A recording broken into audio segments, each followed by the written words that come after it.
দুই বন্ধু এক রাতে আম কুড়াতে যায়, কিন্তু জানতো না ওই মাঠে একটা শাকচুন্নি আছে। কিন্তু সে খুব ভালো এবং কারুর ক্ষতি করে না।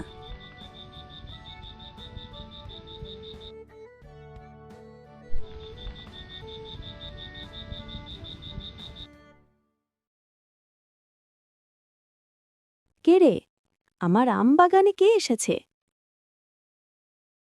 এই তো, আমরা এখানে কিছু আম পড়েছিল তাই নিতে আসলাম। তুমি কিছু আম নেবে? তোদের কি ভয় লাগে না এখানে আছিস রাত্রেবেলা আম কুড়াতে?